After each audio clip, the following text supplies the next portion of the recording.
we have a trike. We're gonna put some speakers on it. All right, and make funny. And And go. for just whatever reason, I just spoke like this with an accent. Oh sweet,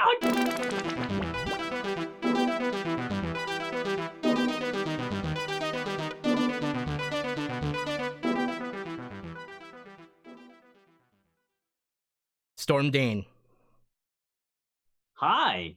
how are you? I am just great. I'm glad to receive your invite. Oh, dude, the pleasure is mine. Only because I've I haven't seen you since college, which is Right. what, 15 years ish, 14 Uh, years. I graduated 2007. Okay, so 12 years. I had to do the math. Yeah, maths. Yeah, it's been a while. Dude, 12 years. How have you been?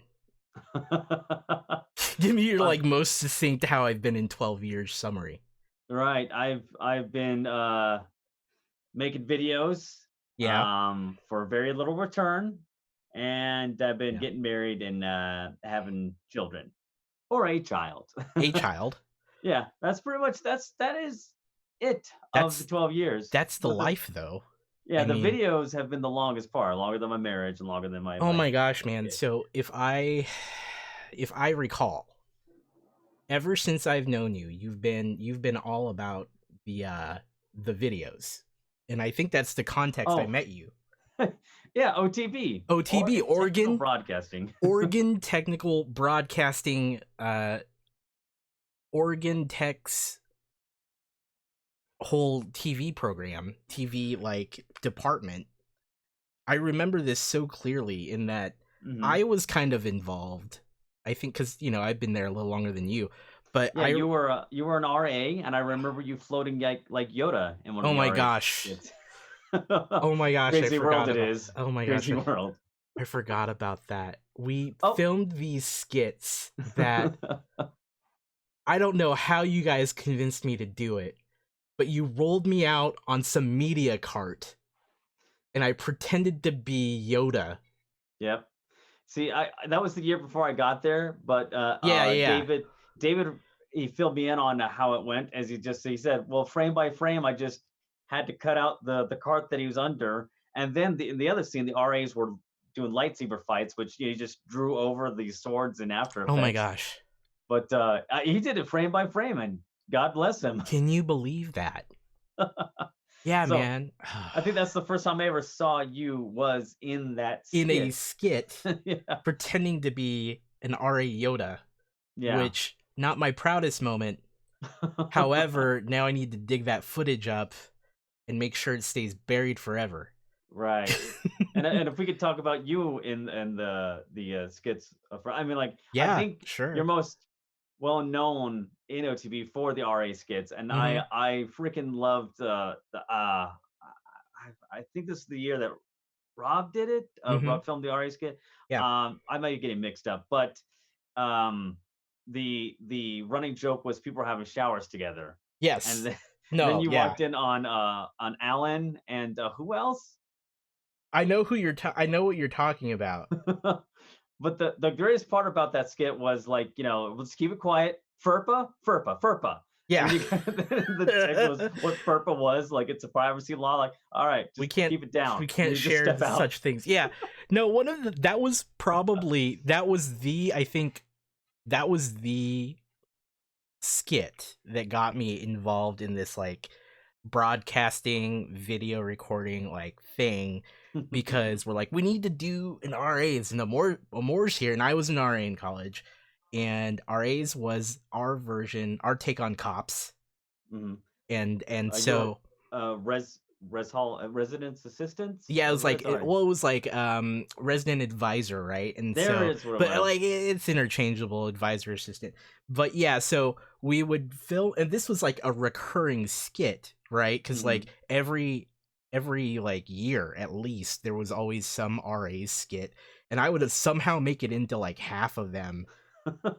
Yeah, I believe Leaf started it. Yeah. Then David continued. I remember there's one where the nerds were rebelling because their internet was down and like the ping was through the roof. Anyway, that all resulted in a Lord of the Rings style fight of the RAs coming down from the steps and just into the nerds, just dispersing amongst the Oh my quad. god. That one was classic.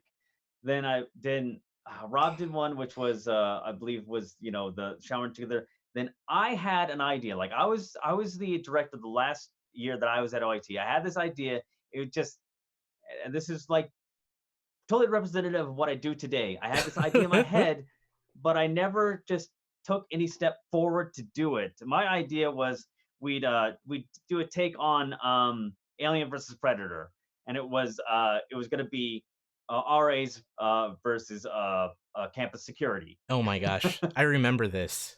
I Uh, remember this. I had like how we could just do this and like somehow like you guys would have a feud, but then you'd crack some skulls at the end of it and be together. Like that was the premise I had in my head. Like, all right, now we just gotta like make it happen. I don't feel like Dude, doing what was that it. like, right? Cuz we were in college. We were doing Mhm, the usual college thing.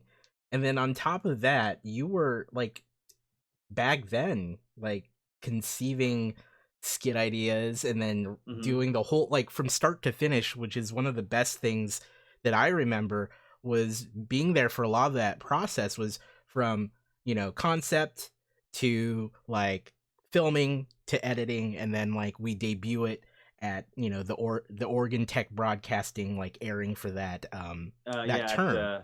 at the auditorium. Yeah. So what was that like for you, man? Especially like given that, we were young, man, and I know probably Yeah. before that you were already working on stuff like that. I had hair. Me too. Yeah. So I guess a lot of people that know me from YouTube. There is this entire back catalog, and sometimes I have posted things with the tagline of OTB Classic. Mhm. And so we just step back from there into college. Um, Another skit I remember, and I have posted this. It was Pimp My Trike, Oh, dude, and yeah. Pimp My Trike was a classic.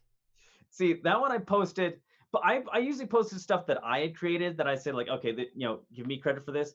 But in the description for that one, I said specifically, I did not write, film, edit this skit. It's classic because we filmed it in about 15 minutes. Yeah. Up our lines on the spot. Yeah.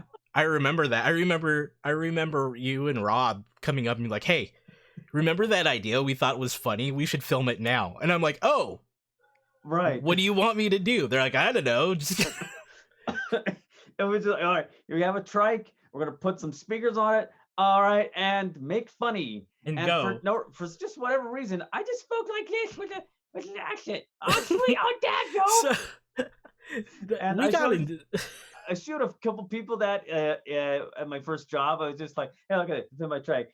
And I was explaining the behind the scenes part of it, of just like make it up. And then I said something, and then you said, I said, wow. And then you said, hey, don't mess yourself, the doesn't come with the trike, doesn't come with the extra pair of pants. And I'm doing this because I'm so excited, but I just turned off screen. I was just like, I'm laughing too hard. I Can't remember refrain. that. I remember that, dude. But yeah, man, I'll be honest, I loved all those skits, dude. I loved helping out with that stuff. I really enjoyed it. I wish I had more time during those years to give to that cuz I really did love it. And so I mean, I got to thank you for at least putting me in there more because I Oh, right. always enjoyed it. And I think historically speaking, I was always like close enough friends with the people who would run it that I always Mhm. got like somehow put into it without much effort, nor was I trying to. It would be like, "Hey, more do this thing." I'm like, "This I might Right. regret this, but let's do it. Let's go ahead and do it." But If I uh, could share one more memory with the Pimp oh, My Trike thing, yes, yeah, the I trike one. Oh my I'm god. remembering this. Pimp my trike. Oh, Yale walked in. Oh, thank you for the picture, Yale. Um, like footage that we didn't use. It was amazing. Like we filmed it so quickly that there was actually footage we didn't put into the skit. Mm. And Rob was the hip white guy saying, "All right, Jimmy." My name was Jimmy then. All right, Jimmy. So what do you say? And I'm supposed to say thank you, but instead I say, "Excuse me." Oh my god. And then Rob just flat slaps me across the side of my head. I'm like, "Hey, I'm telling my mother." Oh my gosh. Completely lost character. I miss those. I miss those dudes. Oh man. I have to, Uh, but gosh, I have to say, dude, that was some of the most fun I had back then. And I mean, what's great about it to me and why we're talking about it today is mm. the fact that you you kept doing stuff like that. Oh, all right. You kept making videos for years. And Yeah, I guess the whereas going is like, okay, there was this space of college, and then I posted. Then there's the stuff before then. Then there was high school, right, which I don't think I explained a whole lot of what happened there. But I did. I remember at a young age, like I imagined, like I want to be a director, and right, then Steven Spielberg I would turn into, and I'd be a director. Well, not really. right, I didn't even go to film school, but right, I'd always been messing around with my dad's camcorder, trying to make claymation style animation with like Legos and uh, oh, what was it? Oh, like the Legos would be watching our TV, but the TV would be like a drive-in movie, right. That's so just like cool. that. In high school is when it locked in. We had this music video. It wasn't a competition, but it was a class where we'd make music videos, and every one of my classmates, they would just like, all right, well, I'm gonna do this Linkin Park song, and all I have to do is like find some stills and put it.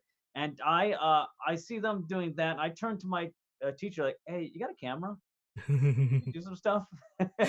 And it is looking back pretty dumb and rudimentary and really Oh my poorly god. put together. But I believe I posted this on one of my channels. It was the song Dark Side by Crazy Town. And that was just me putting on different shirts and trying to lip sync, not really knowing what they're saying. I think one time, there's two guys singing. One time I'm one guy and then I completely forget. I just do his words too. Lip syncing at, yeah, understand. I learned like when you lip sync, it sucks. You need to be breathing in and act like you're actually saying the stuff. Right. But anyway, that video is out there. Oh my gosh. That that was my junior year of high school, and I mean, we we both went to high school in Oregon, Mhm. correct? Yeah. Okay, so Yes. uh, I remember that to graduate, I had to do something called a SIM, Certificate of Initial Mastery, Yep. and that was just basically essays. You did an essay, and I nailed that by my sophomore year. I was like, oh, okay, that's cool.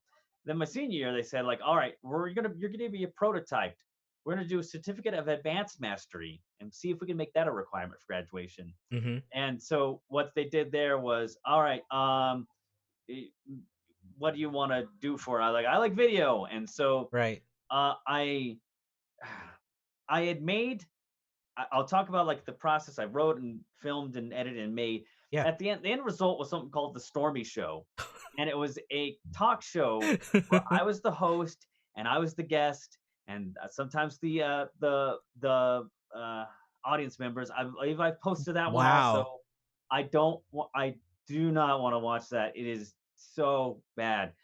It was 24 minutes about, and 6 of those minutes are outtakes. Oh So my god. it wasn't a whole lot of content there, Yeah. but it was it was me just talking to myself, and you but oh, look, there's the where the split screen happens.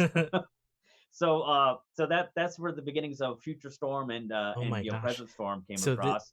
so this That goes back deep is what you're Yeah, saying. it's got some origins. Oh my Um, gosh. but anyway, it's bad. It's not even really funny, but it was a lot of fun to make. I put together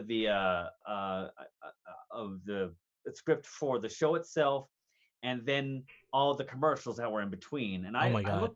look back through a book of like the commercial ideas, and one of them was like a can of whoop ass, as in you could buy a can of whoop ass and then open it up. and a cat. But then, and even I had like art of a can that I drew on a piece of paper and had a little whip, and it was I and think it was a can of I think you told me about this one part like while we were in college. right, yeah. Oh my gosh. Even in college, I thought it was terrible. I think about 3 months after I'd finished it and put it on tape, I was like, "Wow, this sucks." This is this is bad. Why did I do this? Yeah, but the can of whoop ass thing, I remember that because I presented that to the teacher, like all my ideas, it had to be filtered through him to. First, it was like, can this be made for your CAM certificate of mastery? Right. Um, then he's just like, well, it has the word ass in it, and I don't think we can do that. I'm like, oh, Really. censorship. Back in the Uh, day. at the same time, that same year, I like parallel to me making that, I was making a music video to the song "Corn." Uh, uh, Freak on a leash. That's the one this, everyone thinks of. yeah, this is gonna suck because I can't remember the title of it. Oh no. Give any more? Shoot. Sing the whole Anyway, thing. Keep going.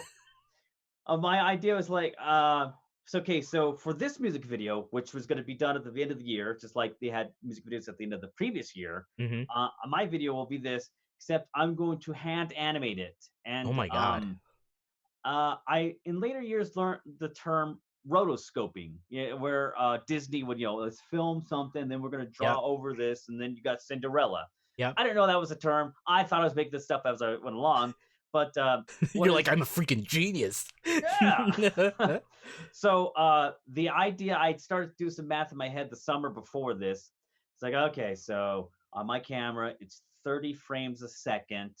And so if I made a 3 minute video, I 3 4 minute, I worked out some figures in my head. And I was just like, so that's a lot of frames. What if I do every other frame? If I ever did it, 15 frames a second, and still that idea was outrageous. So I said, all right, we're gonna do it 10 frames a second, and see if I can do it in a year. And the end result is that this corn video is also posted Oh my on one of god. my channels. There's a treasure trove of classic Storm content.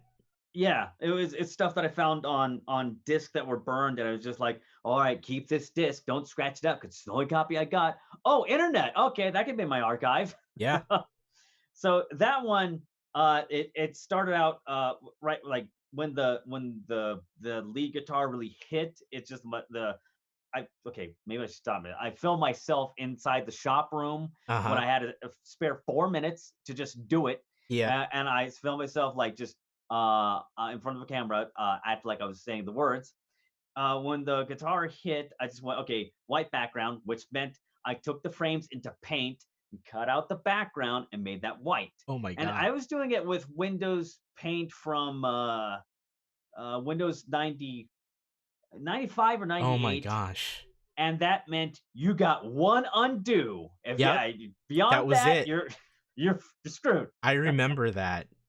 And then slowly, I had myself turning into a cartoon, starting at my hand, which is over my face, and then it was just me talking. And I remember I did 200 frames before I even put it back into the editing program to see how it went. I was like, holy crap, this looks really good. I have to do a lot more frames. And by the end, I had cheated some. I actually just like She took reused frames. I made a cartoon of myself that was really close, and I just, made the mouth opaque, and I just spoke the words like, "Oh, this sucks." And then an entire section of the video, to just save time, I made it black and act like, "Oh, somebody must have tripped over the projector, the power cord." Like, okay, let's get it back together. Um, That's amazing. in total, it was about 1,400 frames, and that took all year. I Yeah. borrowed a computer in about probably October of my senior year, and I handed it back in May, saying like, "All right, well, thank you." I borrowed a computer from the school to do this because my Tandy, or no, sorry, the Packard Bell just wasn't going to cut it. No. Anyway, I said like, "All right, thank you for letting me borrow this, and here's my music video." Oh my So gosh. that was high school, and I remember being on the bus after the video presentation, and the music video presentation that year was much similar to the year before, as in all my Hmm. classmates they had made let's put some still videos here. The Hmm. closest somebody got, well, okay, there was a couple of things. I remember one guy, he did a song by the Misfits. I don't know the title of it. I'll just say I just heard TV casualty, TV casualty. It's all right. He actually took some footage from some Misfits concerts, Uh-huh. and it was really trippy because we were using Adobe Premiere and not Pro. It was just before Pro era, before it got good. It was just Premiere. It was just Adobe Premiere, and it glitched the fuck out. And in his video, you can see two videos that were trying to transition, and they just go a frame from each, just in rapid succession. Like that one looked awesome. Then another video was for um, the song's called "Bring Me to Life," and now I'm trying to think of the band. I don't know. The album cover was the girl's face, just really like Evanescence. there. Evanescence. There we go. Hmm. Also, "Bring Me Under" was another one of the songs, which Yep. played in the credits of the Enter the Matrix game. All right, back on subject. So a girl that I had spent a lot of time with was like maybe like, oh, maybe I could have a girlfriend. No, it never got that far, but Yep. she relied on me a lot. Oh, she was a foreign exchange student from the country of Macedonia, and now I'm getting really specific, This so is I can't great. say anything. Keep You going. can't. Don't slander people who are not public figures. I got to say this in my head now. No, she relied on me a lot for help with mathematics and all types of homework, and we were good friends. And she actually had me help her a lot with her video, which was, all right, let's take the song, the music video for "Bring Me to Life," and we'll use part of it. But then we're gonna also take footage from the movie that she considered this the greatest movie ever made, Queen of the Damned. It was a movie. Yeah. It was about vampires, and she took footage from that and kind of put it on top of the music video, and then boom, she had a music video. Right. Of course, at the presentation, my video played last because Mr. Carter, he said, well, we got to use Storm to bring down the house. He's gonna make the best video. We know it. Let's do it. No pressure. Yeah, and so it rocked. Everybody I loved it. Played in the music room Yeah. at the high school. Then I remember on the ride home, like one of the more popular guys who had a status and all the girls he wanted, he actually sat on the bus across from me and said, "So, Storm, you going to college?" I was like, "Oh yeah, I'll be going to OIT. I've already been accepted." It's like, "Yeah, you got an interest in computers." He was just so fascinated by like me taking the time to do that. It's just like, Yeah. dude, you have been elevated. I'm gonna talk to you now. That one really stood out to me, and so that that was what was going on in high school when I went to OIT orientation, and I saw in the pamphlet something called OTB, and I was like, "This is funny," because in the well, not the pamphlet, the folder we got, Yeah, yeah. and had all these inserts in it. It was funny because like it looked like this guy, a fat white guy with a mohawk, was like there. I was like, "What's this? Okay, I don't know what that's all about." That's David Dean as Mr. O in their A-Team parody, as I come to I find out. I recall. I Yeah. recall that. So I look at Oregon Technical Broadcasting. I'm with my mom, and then we're talking to just one of the people who just are they're current students, and they were there that summer to help with orientation. Yeah. And I asked one of the girls like, what do you know about OTB? And this was her reaction. She turned to the side and had to laugh like, oh, those guys. Okay, well, I'll tell you about them. And Those guys. yeah.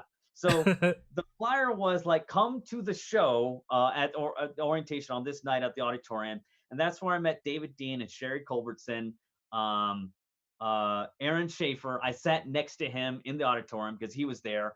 And then afterward, I went up and talked to David and Sherry. I was like, um, how often do you make these skit shows? And he's like, Yeah. well, we do it twice a term, which I learned they'd never done before, but David was so active and so passionate about it. He did that. We did that for 3 years consecutively. We had 6 shows a year.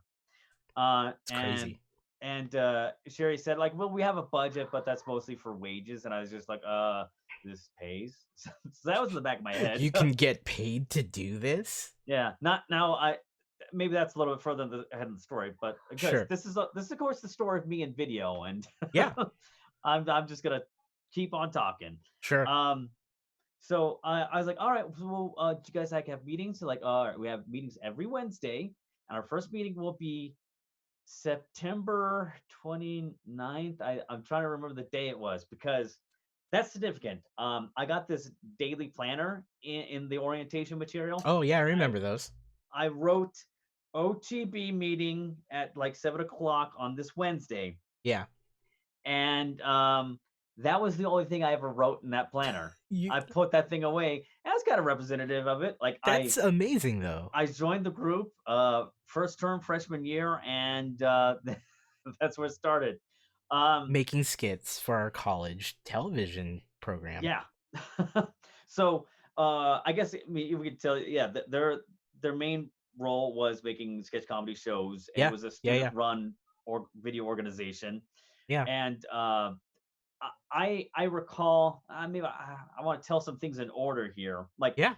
my first time, the first episode we did, David said like, "All right, we're doing a Halloween episode," because they had every show had a theme, and I remember it was like uh this show, the theme's gonna be this gumball machine. The gumball machine is gonna be in every skit, and I this remember show, this gumball machine. yeah, and then this show, Leaf's cat is gonna be the focus. Yeah. um, so David Do said, you remember my involvement with the gumball machine? I actually do not. So Please who tell. it was David. I think it was David. It was either David or Rob. And they were like, "Hey, we need to take like some pictures for the flyers for OTB." I'm like, "Okay, well, what do you need me to do?" They're like, "Oh, we just want to have you have pictures with this gumball machine." And I'm like, "Doing what?" They're like, "I don't know, whatever." And so I think the one they chose was me on a bench with my arm around it, kissing it. Oh, This I think gumball I remember machine. And that. so like my arms around it and my hands is on it like it's chest, and I was kissing this gumball machine, and that was hung up on flyers all over campus, and All right. that's the legacy. But keep Here's going, some gumball more. machine. Yeah, some more gumball um, machine. So you were filming the episode, or like there was yeah, themes. There was themes. yeah. I think it was the last show that we actually had a theme because we found it like if we were making them this rapidly, it was too hard to like come up with like continual streams. Yeah, David wanted it to be a Halloween themed episode because it was October that was premiering, and the last skit of that episode I remember was just legit a horror skit. It was a guy getting an axe in the back of his in his back on the ground. That was John. But anyway, then it was Sherry and Dan were pulling up to a house, and then there was an axe murder in the house, and all you really saw was just them walking around and then screaming at the end. And it was mm-hmm. like, okay, well that's like concept horror, Mm-hmm. but I remember that. it didn't really fit into the comedy Yeah, it was show. just a short horror like thing. Yeah. Yeah, no, I remember that. I remember walking out. I'm like, that was neat, but I don't think that's what I was expecting. Right. It was also in black and white. Yeah, He filmed it in black and white. He being David, I don't know if I mentioned that. yeah, It was yeah, his David. concept. But the intro skit was these guys carving a pumpkin, and the pumpkin eventually killed them. Yep, And I so remember. I remember others were thinking like, oh well, it's the pumpkin is in the house, and it's gonna kill them too. And okay, that wasn't it. But from there, I remember I was in the second skit. This was sometime around when Freddy versus Jason was a movie, and Yeah, so their parody was Freddy loves Jason, yep. and Freddy is just a janitor, and I'm like, I was like chosen to, I guess I was like cast as the person to interview Freddy, and so like second skit, I remember I was in the auditorium like, hey, that's me, that's me. I hadn't written any skits, I had ideas for skits, that didn't really fly, didn't go anywhere. It But you wasn't were in until a our bunch of third. them. Oh yeah. Then it was the third episode of the year. I was like, all right, you know how there's these Geico commercials that say, "I just saved a ton of money on car insurance for Geico." Hmm. How about I go up to my dad who's in a hospital bed, and OIT is a medical place, so there's hospital like beds that we can film at. And Paul Dingman was acting as my dad. It was completely my concept. I was like, all right, here's how we film. I'm gonna walk in. I'm gonna talk up. I'm going ahead and it's like, hey, Dad, I got some good news. Like, they found a cure. No, you'll be by the end of the week and dead by the end of the week. And so I thought you had good news. Like, oh, I just saved a bunch of money by switching to KCC, which was the community The college. community And college then in town. Oh my I just god, it's so and then good. I pat him on the head or on the shoulder. He flatlines, and then the KCC logo shows up. Oh god, I And remember I that one. remember Leaf was rather impressed by like that was actually really good for a first year coming up with a concept like that. Yeah, And that was also sorry, that's my phone going off. That same show we had filmed a skit. It was called One, and this was a skit that I actually wrote. I had in my notebook for the Stormy show. It was a yeah. commercial that didn't make it. So like, hey, it's bonus material. I'll just bring this to the next organization. And It's gonna get made one way or another. yeah, and it was made much better. And I think we were playing the card game incorrectly, but it was for a card game called One. It was the Spanish version of Uno. And I You came up remember, with that? That was you? Oh my yeah, god. that was me in high school. Oh my gosh, I remember that one too. It's funny that Uh, you described these. I actually, I didn't think I'd remember a lot of this, but I totally do. right. That was you. That makes me happy to know that that was a storm. That was a storm skit.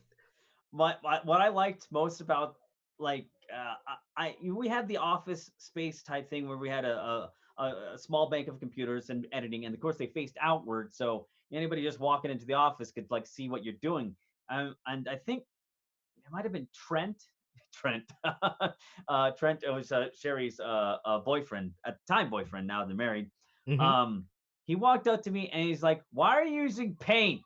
And what I was doing was I scanned the card Uno, and I was like, well, rather than just mock up a card one, I just took components The of Uno card. Uno, the straight lines, and there was an O already in it, shifted around. I made one. I just made that the logo. And he's like, "Why are you using paint for that?" I was like, "Well, it's easy. Like, we got Photoshop." And I was just like, "Just hold on." And it was perfect. In paint, it was perfect. There's Uh, something to be said about paint skills. a lot of these skits, I'm gonna turn around and maybe my audio's gonna drop out, but yeah, I have a lot of the skits on DVD over That's there. amazing. One of Is D, that like that shelf? Like how much of that let's shelf? see, I'm gonna point here. Yeah, it's the white shelf I that see. Ashley Cox gave to me. Ashley was my roommate, Yeah. also involved in OTB. And down on the bottom about here is a bunch of Assassin's Creed games, and then on top of the Assassin's Creed games are the OTB DVDs. That's amazing though.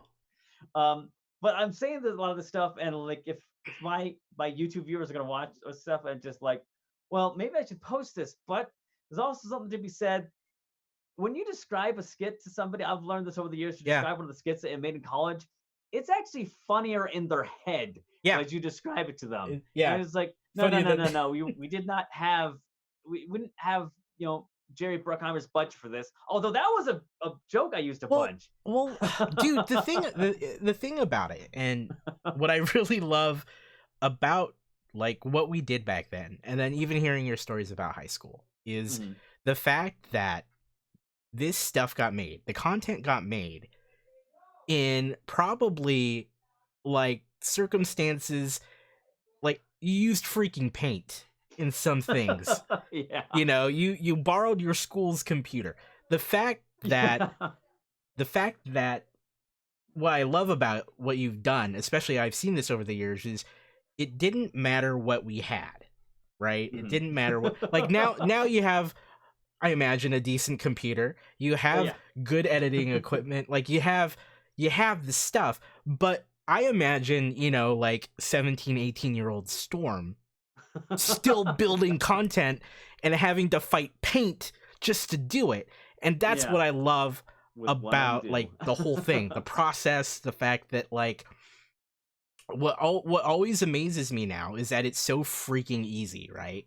Oh yeah. Like Yeah. nowadays, anyone, and I had this part of this discussion with my friend Anthony, it doesn't like you can use your phone to Yeah. film now. Like imagine the stuff we would have done if it was 2019 and we were in college. And we had freaking YouTube as our outlet. Oh, Right. that's actually a uh maybe I don't want to divert too much. Oh, sure. I But mean, this is whatever. We're talking about I, whatever here. I remember see YouTube. I looked this up at some point. Like it went live in February of 2005. Right. It was there. It was the It guys who was made there. YouTube. Yeah. It was there. We And didn't know about it as much. yeah, I heard of Google Video before then. I just walked to the OTB office, and I think, um, God, what was his name? I don't know. One of the guys who was there. He was on Google Video, and he's watching like somebody had captured Mega Man. I was like, "Are you watching a game on the computer? Yeah. How is that? Can you believe that? Oh, Can you believe that? And now, so like, look. how did he feel? Did they put just his camera to the Yeah. TV, or how does Yeah. that work, man? Yeah. So Um, the fact that you did all this is just awesome. It's good. Yeah.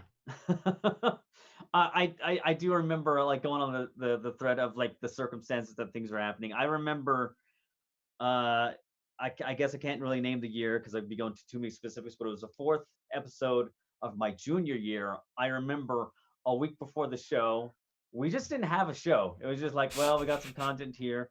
And I think in one night, Rob filmed he filmed I think it was the RA skit where you guys walked in on the shower. Yep. And Rob also filmed He the was a Fantastic Four skit. he was a And maniac. it's just like one day it was just like we have this idea, and then Rob was like, all right, I guess I'm gonna do it. And he spent a night filming RAs. And then the next day, they're like, all right, let's go out on the campus. We're filming the Fantastic Four skit. And the Fantastic Four skit was great, but it just sort of fell apart. And if you say like, well, we should have gone in with this direction, I was just like, no, I guess this direction was fine enough. Where else were we gonna go with it? Right. They were like the not so Fantastic Four, and Micah was Mr. Fantastic, which meant he was flamboyant. Micah fit that perfectly, and then Ian. I'm dropping last names here. You're Ian dropping all Lindstrom. these names. Yeah, Ian Lindstrom was the Elastic Man, but all he had was a little extender Like a reaching thing. arm, the Yeah, it claw. was your arm with like a dinosaur head on the end of it. Yeah. And oh no, I'm sorry. Michael was the human flame, because if you're flaming, then like okay, that's he was flamboyant. Mr. Fantastic was the guy who did the stretching. Lisa Getling was partially invisible girl. And who was the last one? It was It was the Jason Thing. Folda. Yeah, he was he was the Thing, but I don't remember what his What he power did? was. Anyway, where it was like, okay, Doctor Doom's out there, we gotta go stop him. All right, premise set, and then they go out on the campus, and Doctor Doom is basically a guy from a first-person perspective, like the game Doom. And so Rob just threw this one together, and I remember, they just like, all right, Jason had to get like the chainsaw out, and he just stood there like ah. And there was a chainsaw like just superimposed there, and then the BFG was used on Not So Invisible Girl, and then Human Flame kissed Doctor Doom, and then the last part was them getting married with Mr. Fantastic getting them. I vaguely remember this whole It's like these shenanigans on this one. like I said, that skit fell apart, but it fell apart into greatness. In a good way. And the fact, yeah, why are they getting married? I don't know. It's funny. And the fact that Rob, like God bless Rob, because Yeah. that guy was a machine whenever he did stuff like this. I remember this so clearly. Yeah. It makes me think, God, what is it? Is it 6 days to live or 6 days to launch? With South Park? 6 days to air. 6 days to air. Yeah, the South Park documentary. That makes me think of that, right? Where like they literally cram all of this like creation for a full episode of TV into less than a week Yeah. from concept to execution. And it blew my mind. I remember watching this documentary, and that makes me think of nights that not just Raw, but like OTB collectively. Yeah. Like we were all Everybody's on a computer. we'd all be in the office on a computer, or I'd be generally me. I'd be out there filming weird random stuff last minute with you guys. Like, Amor, we need you like to just say something funny here. I'm like, okay, sure, I got like an hour. Let's go. So I guess we talked about the skit making, and before I guess I transitioned back into how that led into me doing videos on YouTube. Yeah. Um, the after dinner show. Oh man, yeah. I place in my heart There you go. only because I was there for like a year. You were a great host. Believe it or not. Oh I really? remember you did good. The year before I got there, they did. Okay, so the After Dinner Show was a public access show. I'm talking to the audience now. Not It was a unlike public what we're access doing show. here. Yeah, public access show. It would show every Wednesday, which was because it coincidentally the same day that we would premiere our OTB shows in the auditorium. But anyway, it would go. It would be broadcast to Klamath Falls, and That's some crazy. people watched it. Before I got there, they did a concept of 4 episodes before the public access station said no. They pulled the plug on it. And watching the episodes, they had a segment. It was Leaf and Sherry, and it was a segment called the Internet. And what they found was a retailer.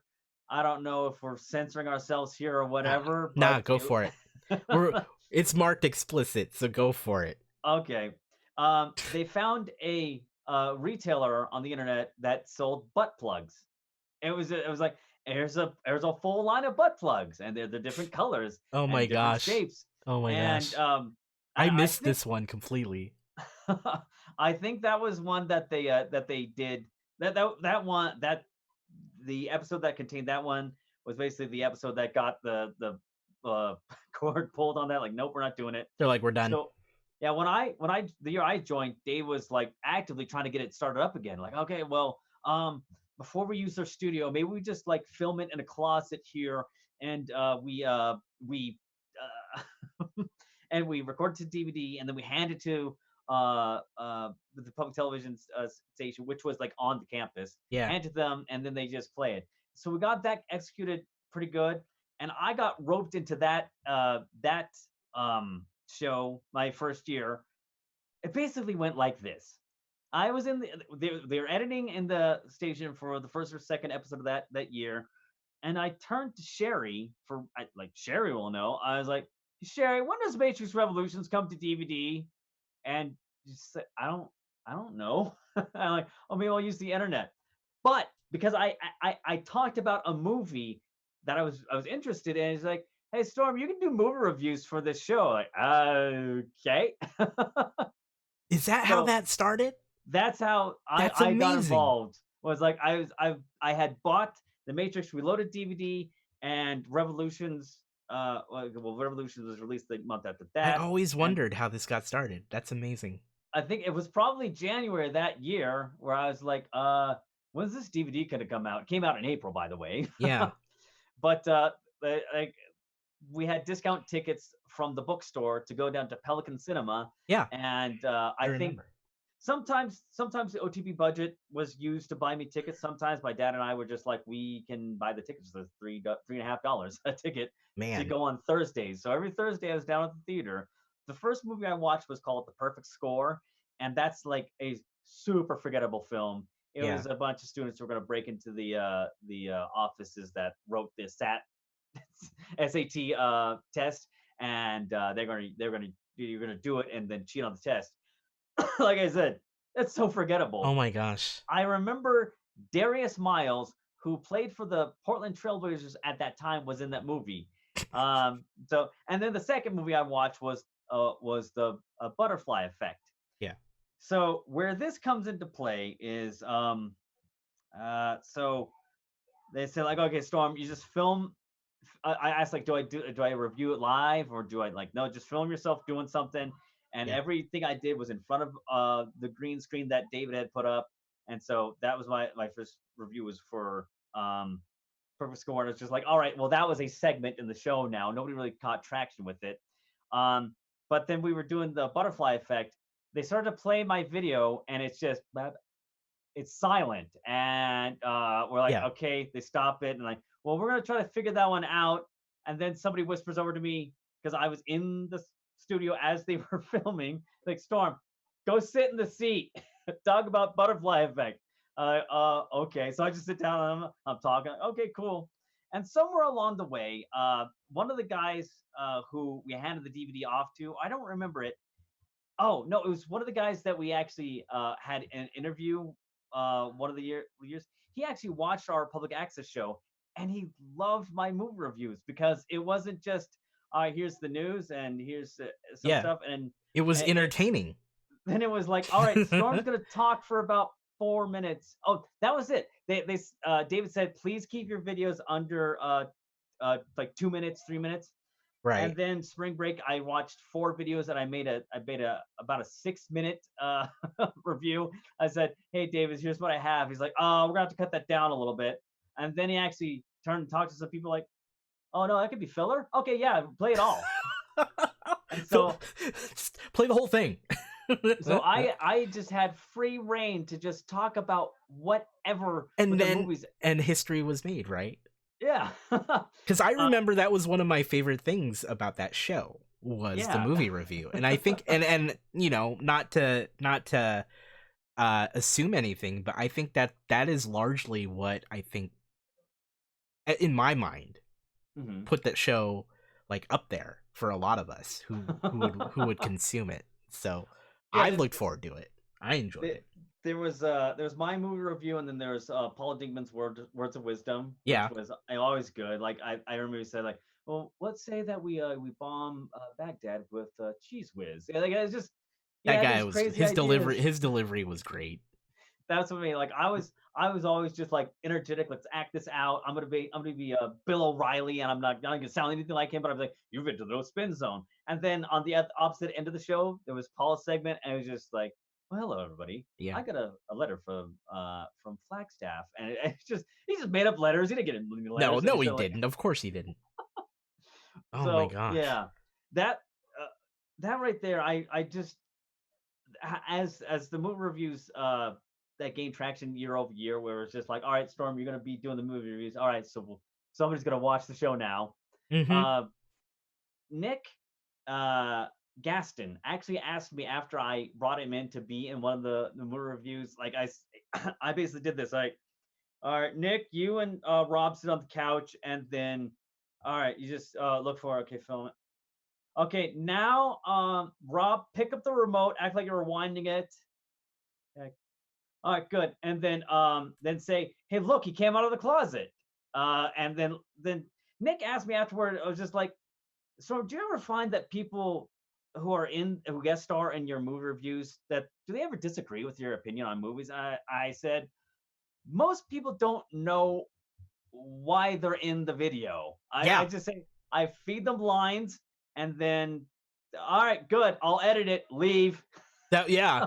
I was going to say often that seemed like the case to me. I remember we also, 2 of the years we actually swapped roles, where I was so I was in your place, and then you Yeah. were doing the movie review. Yeah. Do you remember which movie you did? Underworld. Underworld. Good job. Yes, it was Underworld. Dude, I actually love doing the movie review. And I'm gonna say this, I'm gonna credit you and OTB with a lot of the love that I have for video production. Oh, In awesome. in that doing this, Mhm. did a lot of Twitch streaming. Oh Like yeah. I did 2 years of Twitch streaming of very regular content, like 4 or 5 times a week for 2 years. And Wow. yeah, With had all a those kids too. I know, right? Well, it was super late. It was super, Ah. super late. It was like late night with the more playing video Yeah. games. Um, I'd love to have so that type of show, but I would never sleep if I did oh, that stuff. long term, it was horrible for me, and that's why I stopped. Yeah. I couldn't do I it. mean, like, but to put in the work and to do that hard, like, you and Yeah, I understand, like, Jesus, You did it. I did it. you're I did you're it. awesome. And you know, but man, part of, I think a lot of the passion that came from that was like thinking about those times that I spent with you and with Rob and Dave and all those folks back at OTB. Was Hmm. like, yeah, I enjoyed being in front of a camera. I enjoyed, performing on a certain level, and it was just fun. It was a way to blow off some steam and enjoy myself. And dude, I Hmm. have to I have to honestly thank you for that, cuz Oh, I don't think well, you're I welcome. dude, I don't think if it wasn't for you and Rob and Dave and all them pulling Mhm. me in to do stuff like that, I wouldn't have done it on my own. I wouldn't have done it at the level that you guys had me do it. Like, I mean, Right. yeah, as your host for like a year, which Yeah, oh, yeah. blows my mind, right? Like, I completely like, And we had a show regularly. We had like yeah, 20 shows that year. yeah, Like yeah. Every yeah, week I was we in your pulled it studio. together. I Yeah, remember there was a Lisa, or maybe it was well, anyway, whoever was pulling in the guest, yeah. there was a lady who did instructional dancing, and Hmm. she loved your name, like, oh, Oh my god, Amoa. I think I remember this.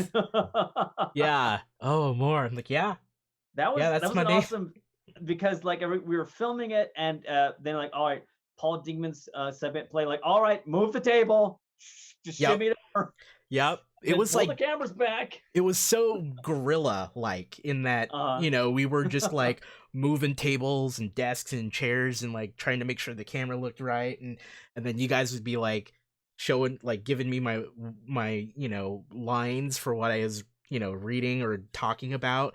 mhm. And it was great. Actually, I look back on it and I'm like, why didn't I do more of that stuff? I didn't It took me a long time afterwards to like go back into video content, and I wish that I didn't waste that time. But like you stuck with it. Well, yeah, I guess that could Yeah, be like the arc, the the story arc. we're telling Yeah, here. Is yeah. that like when I was a kid, I liked movies. I said I'm going to be a director, and whatever. I remember what deterred me from that is I thought like, oh wait, do the director has to pay the actors? I don't have money. I was 4 and like having this thought, like, all right, I don't want to be. No, the producer pays them. Like, no. You're like, I don't have to pay anyone. But uh, my dad had we had come into some money, and my dad bought a camcorder that was like, it put full VHS tapes in Oh it, yeah. and he filmed that. And then I used that for some things that I did with my sister, like the Lego things, and the TV that was the drive-in, which led into high school, where I said, hey, does the school have a camera? I did that stuff, and then that led right into going to college. Like, what's OTB? And then like Yeah. I Little did you joined know. them, and then as this goes along, my senior year was not fun. Well, was any year really fun? getting getting hammered in the software engineering degree. It's a hard degree, guys. It's hard. Um, but my senior year, I remember I got a lot of Pell Grants, because when you're living with your dad and you make like no money, Mm-hmm. you get a lot of federal funding. Mm-hmm. So pay your taxes.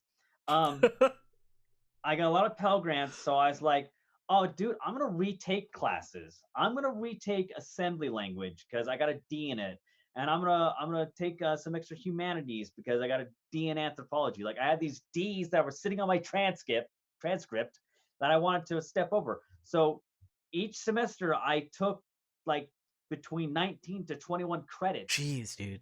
and I just didn't sleep a whole lot. Um, but anyway, as that was going on, I was inducted into the director of OTB, and that, I got to say, that year things really kind of tipped, because before, who were the directors? It was Leaf, it was David for 2 years, it was Rob. Yep. They all had that shit together, and when I got into it, it was just like, all right, we're kind of slacking a lot of our stuff. We only did 5 episodes that year. I we I fucked up. I broke the I into the perfect score we had going that year. Um, and I remember Nick made the observation that okay, well, here's something to say about comedy. Um, Stuff like Vine, which I know it's not a thing anymore, but like that was in for a hot second for Yeah. like 6-second videos. Yeah.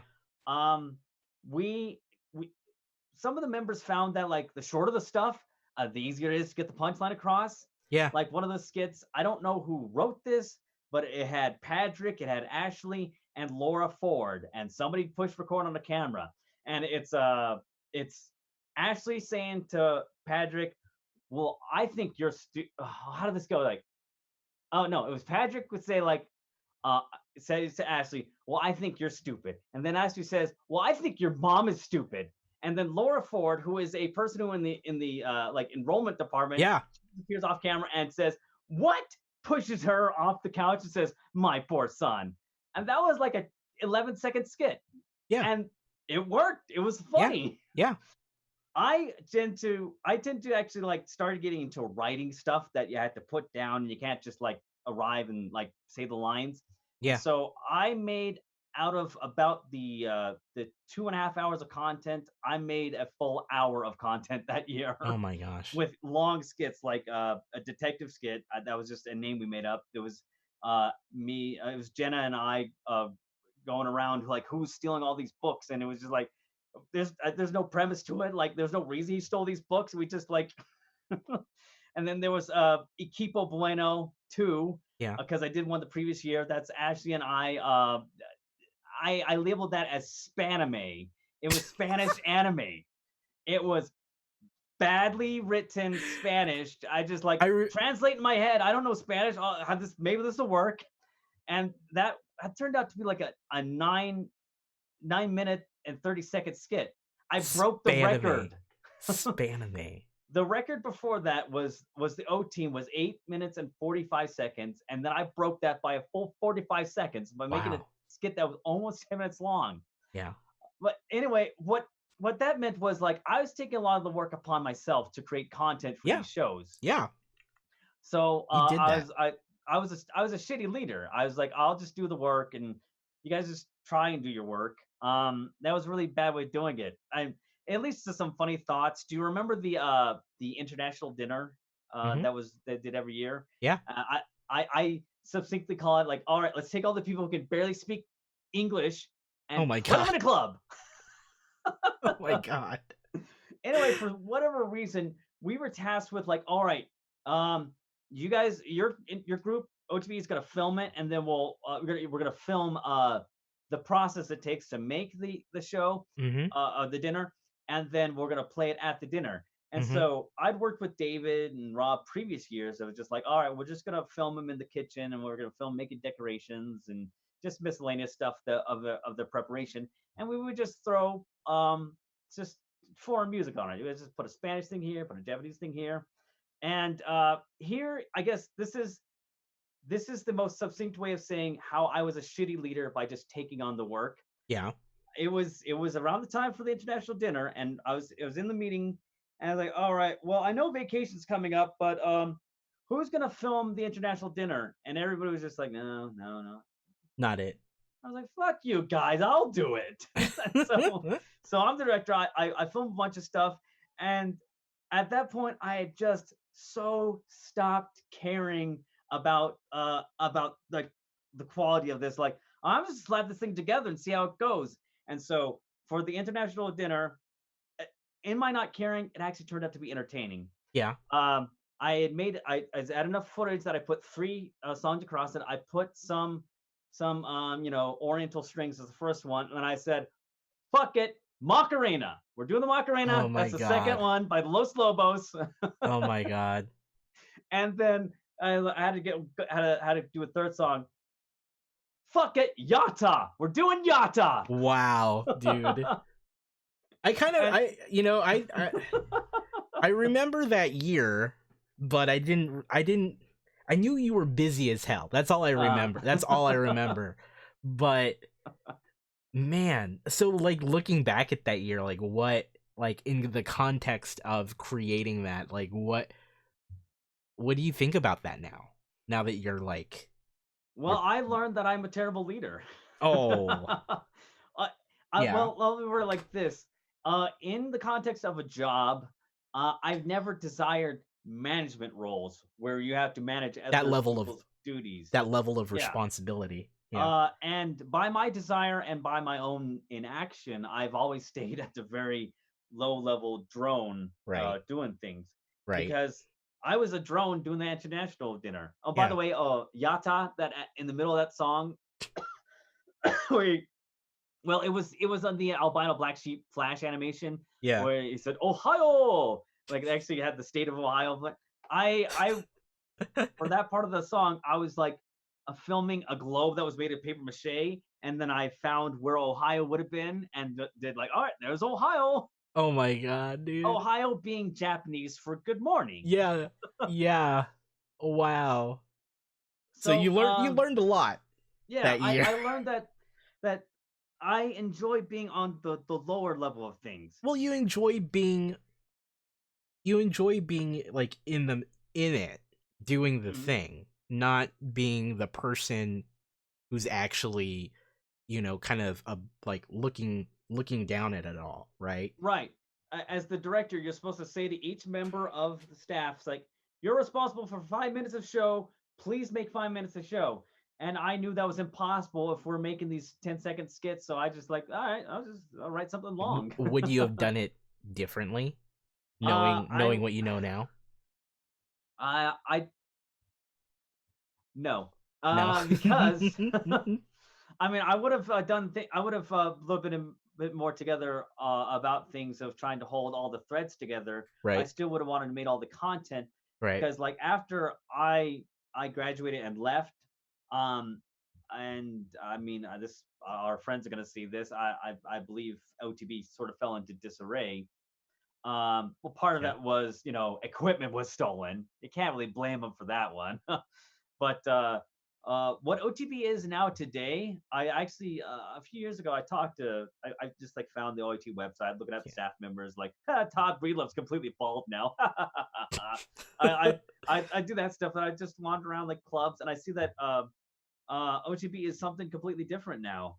Yeah. They have really, and I've seen these. They have short clips on YouTube. It's just like maybe this is a show and it's like 6 minutes long, and it's just a few things here, and there's some humor there. There's a thread between it, and I think they film in the public access space now. Mhm. So I wonder, like that office that we had was just Yeah. like, all right, what is that? Is that storage now for K Tech? Yeah, you kind of wonder, right? I always think about that. And I Yeah. haven't been by the campus in a long time. I need to go back, but man, it I was a very different time. I would love to visit to just see, but would I be recognized? Would I be like seeing like, hey, you're that Storm Dane guy? I don't know. No. I think about that. They probably recognize me from the internet easier than it would have been Yeah. from Hey, you're that past YouTube guy. OTB. Yeah, YouTube guy. So I guess I graduated, and I remember we did our last show, and then Nick put together. We usually have a goodbye video. I don't know. I Mhm. put together the one for Rob and Sherry, Mhm. and for Sherry, I remember I used the song "I'm Just a Girl" Gwen Stefani. I think is that or is that Yeah, Gwen Stefani. okay? And then Rob, I was like, I don't know, Boulevard of Broken Dreams. I put that song to his montage. Nick put one together for me. Nick knew I loved The Matrix because we both like The Matrix. Nick and I, well, I love The Matrix, Yeah, you and did. so Yeah, you his did. he began like my montage with it's a song called Navras. It's the credit music for Matrix Revolutions. Mhm. But it's Sanskrit. I don't know what it is saying, but it's a 9 minute song. But anyway, he starts the montage of my footage, like looking back at all the stuff I did, and then he started incorporating my reviews. Like, oh god, there's a lot of content here. I did like 65 of those.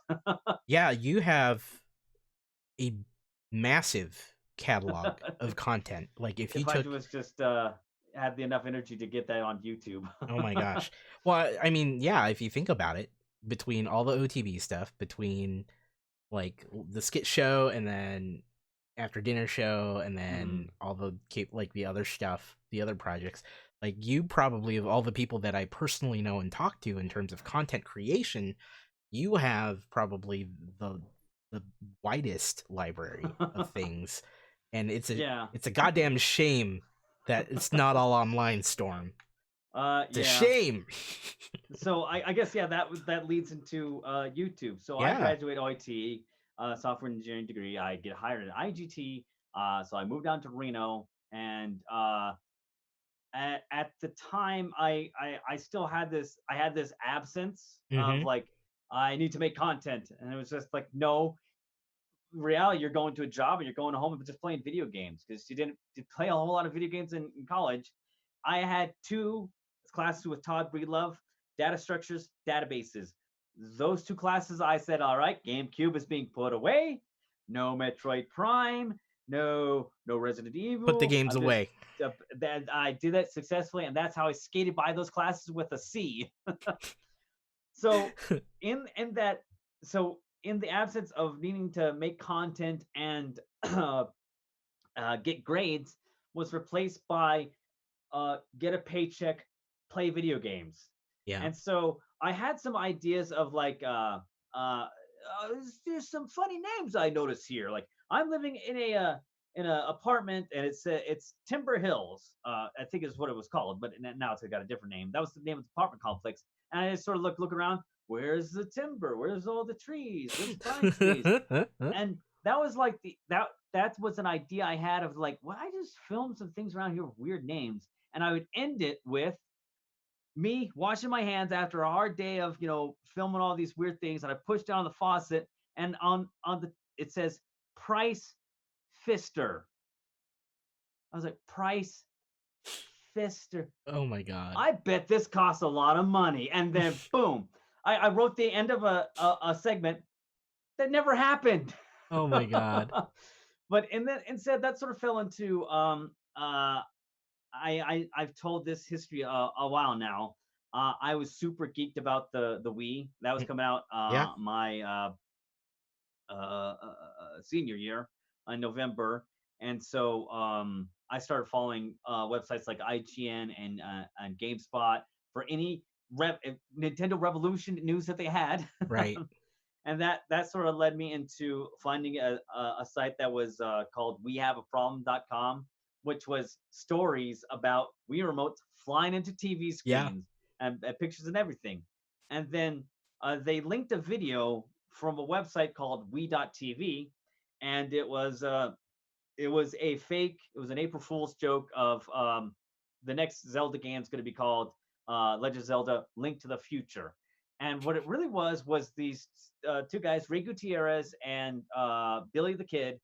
They lived in Florida. They just put those terms into the internet and pretty much just pulling any images out, and they lied their asses off about like this is the direction it's going. And so I went over to that site and I started watching their content because Billy the Kid had hilarious videos. He talked about when Super, oh no, the original Punch Out came to the WiiWare. What was it called? Oh, Virtual Console. Yeah. And I said, like, I even have the original code in my brain for the code for Mike Tyson. Oh, I'm sorry, Mr. Fantastic. And he just says it really fast. And Yeah, like, oh, yeah. he memorized that. So I stayed on that site because of his videos. And then eventually, Ray and Billy, they had moved on. They had a friend. Uh, uh, he they had a friend. He did one video about Excite Truck. They called him Rico Suave, but I thought he sounded like Pedro from Napoleon Dynamite. Anyway, I had interacted with them with a few questions that they had on their podcast, Yeah. and eventually, when they had left, this there was user content being posted on there of just fans of the site. One was a guy named Darrow, and he did a review of Resident Evil 4 on the Wii. Yeah. And I watched it, and this is what happened. I could do better than that. I think I could make a video better than That's that. all it was. That's all it So, took. in this space that was making content, getting grades, getting a paycheck, I can make content again. Yeah. And so, Yeah. Rob and a bunch of guys had visited previously, and I had bought Mario Party 8 just as a joke for us all to play on the Wii. And And I was like, well, I don't know, maybe I can make a video about this. And so my dad and I researched like how to get capture cards to capture that stuff. That's great. Like a long time ago. But anyway, what I'm saying is like my dad and I in college, I moved out, moved away from my dad when I moved to Reno.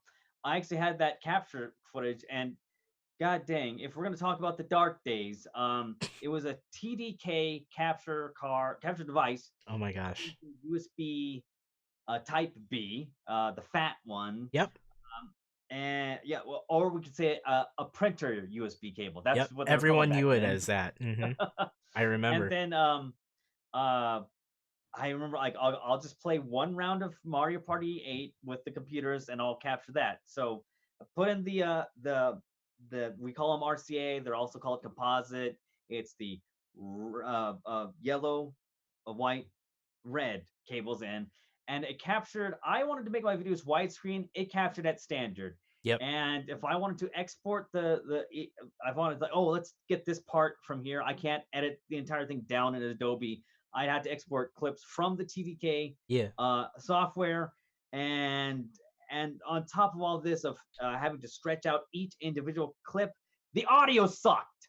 Something when I was exporting from freaking Adobe, I think I just had a Pro Adobe Premiere Pro 1. I actually bought a copy of it with my relocation check. Something exporting from there, it was just like, I can't Yeah. do this. Yeah. So I found ways around that, and looking back at that time, I did make a lot of stuff. Yeah. I never really achieved my goal of like every 2 weeks I'm going to get something out. I'm going to Yeah. do this, and I was killing myself to get something out in 3 weeks. Yeah. Killing yourself in your 20s, sacrificing sleep. That's you could deal with that in Back your then you could 20s. do it. Yeah. For And now sure. it's just like I need to close my eyes over there. Yeah. But that was a lot of fun. It was a lot of guerrilla stuff. I Yeah. lived with Ashley for a year, and then I moved out on my own a year. But then Patrick had actually roomed with me, and then got engaged to a girl named Michelle, who I met at Comic Con. That lasted 3 months. And I don't talk about her a lot because I I don't don't think I knew about that. I don't want to talk about Yeah, like let's heart feelings, but yeah. that ended very bad, Yeah. and I don't know what she's doing. I just leave that to wind. And then I Sure. met Sarah, and what I'm summarizing all that as in like those were really the prime years where I was like I can do this. I'll make it someday. Yeah. And then like so I was engaged to Sarah, who was still living in Oregon, who is now my wife. 10 days before our wedding, I was laid off. Jeez. And I was like, all right, I guess honeymoon begins early. So I drove up, and Sarah was, of course, quitting her job in Oregon, which was working at Subway, for us to move down to Reno. Yeah. And I don't know, that changed a lot of things where I don't know, it kind of broke a lot of my soul of like this is real world, Yeah. and video games are not the most important thing ever. So I mean I'm sorry to everybody, but that kind of did it. And then of course as I get the spirit back, there's then comes the responsibilities of marriage, and Yep. then having a child, which Yep. I don't have to tell you the importance of that Mhm. because you trumped me there. But yeah, for people who have stuck with me this long, I mean, I made a 55-minute video earlier this year, which Mhm. took 11 months to put together. It wasn't like I was like, I'll just on a spur of a moment. What really was is I started writing a script, and I was like, well, I don't want to cut any of this content out, and it eventually got to be 18 pages. I'm like, all right, well, let's make this video. Mhm. And some had felt that that was a sense of it was a grandiose. It was sort of like a finale, as in I was saying goodbye. I mean, For me, to I could see how people might think that. yeah, and then anybody who asked me directly, I said, well, no, it's not what it was No. intended to be. But I guess the story is that it didn't just begin with that Mario Party 8 video. A lot of this passion and desire for uh, video content that has the aim of being humorous, that goes back a long time. Yeah. So I have a lot of more stick to itiveness to this. I mean, it doesn't seem very apparent when I post a video a year, but it's just something I've never quit. And was working on a script today for that Doom video. Yeah. Hopefully, you'll get the real one this time, guys. I actually had watched that when it came out, and Oh I was yeah. laying on my couch chuckling at your video, and then like how you were going through every version of Doom. But Oh dude, yeah. like that is, I have to say, like, as someone who, especially as extensive of a background as you have, in terms of Mm, like you said, you went from high school through college to now, and through various stages of life, all inclusive of that. Um, it makes me happy to know that it's not something that you completely put away, right? Like oh yeah. life gets crazy, life gets tough. Oh yeah. Yeah. Things get not in the way, but like things happen. Priorities change. I understand. Yeah. But Yeah. it's always brought like joy to me, to be real, whenever I see you post something. Oh. When it's Well, like thanks. a year, like I I'm glad. And Yeah. the thing for me is like, dude, as long as he's still making, like that's really, in my opinion, what matters. And my thought on like creation and building and making things is like anything else, we make the time that we have. And Mm, sometimes work and life and family are gonna be the thing that we have to focus on. But dude, you're still doing it, and right. I gotta commend you on that, man. And Oh that's yeah, and I get down upon myself. I'm not gonna say I'm a depressed person because sure, I'm not clinically that way, so I won't wear that badge. sure, But I do get down on myself a lot when I was like, man, I should be working on a video. I should be making a video. Why can't I have this out in 3 weeks? yeah. But I mean, There's pressure, uh, oh yeah, like I have friends who have taken inspiration from my videos, and dude. now they're 100,000 subscriber users, and to that point, that's where I take a little bit of comfort because good for them. They made it happen, and they can do this. And for me, I Yeah, can stay small. yeah. I still enjoy what I do. Well, and I think that's what's really important, right? Like I mean, before the notion of like YouTube, or before the notion of like, yeah, I have tens of thousands of subscribers or what have Mm, you. Like, yeah. people were just posting. Like, I mean, you were making videos just to make videos, right? Like, and Hey, that's, I can make a video better than this Resident well, Evil 4 video. like you said, I could do better. And I think the important thing for me, because I've gotten part of my I talked about this with Anthony. Part of my journey as a Twitch streamer was I got lost in the metrics, and it's so Mm, hard to like, because they put that stuff right in front of you, right? Where yeah. they're like, "Hey, congratulations, you had this many concurrent viewers." Like at the end of your stream, you see all these stats, and it's like, for a period of time, I began to get wound up in that stuff, and then it wasn't about the thing that I was doing, which was I just want to play video games and Yeah. talk to random people online because it's fun for me. Like Yeah. yeah, Yeah. I That's need a where the peanut danger gallery. lies in that like oh, I have an interest in like programming, so that'll be my job. Well, now it's a chore. Yep, it now became, yeah, now it's like, well, this is the thing that gets me the paycheck, but that oh, I think it's a lot more fun. It's making those videos. So something's in the back of my mind is like, well, if I was a full-time video guy, I mean, we get a lot more content, but then it might just become a chore to me. yeah, Let's yeah, keep it fun. dude, keep it fun. And I mean, I'm just glad, like, so like with YouTube, and YouTube's kind of a different beast than Twitch, Oh, but right. like, Yes. Yeah. but for me, like, what was that like when you were making content for so long on YouTube? Like, how was that Um. for you? Well, I mean, I get the sense of pressure and like trying to continuously create that Right. content.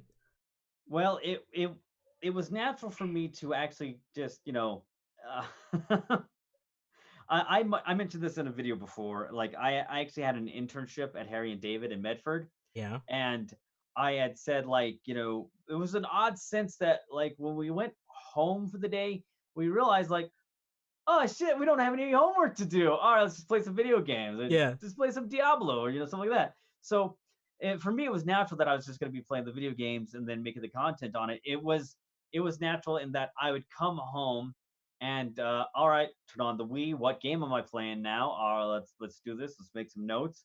And it was really just a natural thing. Um, and as life went on, I had more complex systems and I got responsibilities with the house. Mm-hmm. Um, you know, Coming home, it's not just turn on the Wii again or the Yeah. Switch, what would it be It now? has to be intentional now. Yeah, it's still fun, Yeah. but like making that content very rapidly is just because it was woven into me, just like this is what I do. I Right. didn't do anything else. Yeah. It flowed, right? Like it was pretty common because Hmm. that was just your routine for the day, right? You're like, I'm Yeah. gonna go play some games. May as well turn on the camera or record the capture. Oh yeah. Yeah. Yeah. The Uh, yeah. I'm wanting to check the time. It's just like, well, we've been Yeah, talking no, we've quite been a talking a while. while. Yeah, no, I just looked at it too. Are you still uh, good for a I'm little I'm bit? good. I just like I've been kind of getting dry Do you need here. water? I think I'll stick it out. Okay. Yeah. Well, content creation is like no joke. And Mhm. what's amazing is like you were doing this when it wasn't as common for anyone. I mean, YouTube is YouTube still, and anyone could Mhm. post stuff. But I mean, we're now living in an age where everyone wants to be the next big YouTuber. Everyone wants to be the Oh, next big right. streamer. It's Mhm. so common now that like anyone wants to make that content can. And do Yeah. you consume anything like that now, or like do you like see this stuff online and I gotta be real with you, and this might not have been the response you were expecting, but I have a very deliberate answer. And for any of my viewers, I think you might have known this already. I don't watch anything on YouTube. I may be a music video for something that I remember a long time ago, yeah, or perhaps I'm remembering a really really old video yeah, that I was just like, what was that like? But and nowadays where everybody is making the content, and like it's been this way for a while, so we're not yeah, saying anything new. yeah, it's been But this way for a while. I don't consume anybody else's stuff Yeah. because of jealousy. I'm Oh no, so let's talk jealous. about, I want to hear about this. Do you, what's Here's that I guess I like? could give a recent example of you know, uh I get it now with movies. I would always hear like, oh well, I had to bump the rating for this movie down to PG-13 so we get a wider audience. That doesn't make any fucking sense to me. People want to watch a video, you're gonna Yeah, watch the movie. yeah, I get it now because it's an age of I'm holding a phone. yeah, I'm gonna play act here. Like, don't bother me, kid. Watch YouTube. yeah. My mother-in-law like came across a series of videos that was Elsa and Anna dolls, and a kid acting out scenes with these With their fucking dolls. dolls. And I guess they're well edited, but the content is like paper thin. And I had YouTube set up on my smart TV in the living room, and I was probably, I don't know, watching myself. I was this looks okay. And then the recommended stuff comes up, and one of Uh-huh. the recommended videos is the Elsa and Anna dolls at the pool. And Yale says, "I want to watch that." I was like, "All right, fine." Click over to it, and it's got 69 million views. I'm like, "Fuck me." How does Oh, this happen, right? Christ. That it's like you hand it over to the kid. What's kid friendly? All right, that's why you bump down the ratings on these movies so you get a wider There's a audience. lot of kids who'll watch it. The kids are watching it. Yeah. And so I'm my kid's 5. I'm bitching at her over this content. You're like, this is paper thin. Saw the ending of this way before. Yeah, she's watching them. She's eating it up too, probably. In the pool, and then there's a Barbie that's the lifeguard. I'm like, all right, I guess we gotta plot here. Kind of. Why? And I'm saying to her, like, I make better stuff. I'm funnier than this. Anytime I watch, and then you turn it back to one of your videos. I'm just kidding. I keep my recommendations. I keep squeaky clean. If I'm watching my video or an old broadcast of Opie and Anthony, and then something comes on the screen like top 10 reasons why the Super you get rid of that. Best, like, screw you! I'm not with these top 10 videos. It's all clickbaity. It is clickbaity. Sarah and I experienced one with like top 10 creepiest game theories. And Sarah was like, hey, that's she sees the thumbnail. That's Silent Hill 4. That's right there. I was like, Sarah, I'll bet you anything. We watched this video. Silent Hill's not in it. And she's like, no, this is the thumbnail. And I was like, all right, click. You watch it, like, in Bloodborne, the blood is menstrual blood. Oh, what? Wow. Why? That is not what I expected. And as we're going through this, like, how does this advance anything? Is this fulfilling our lives?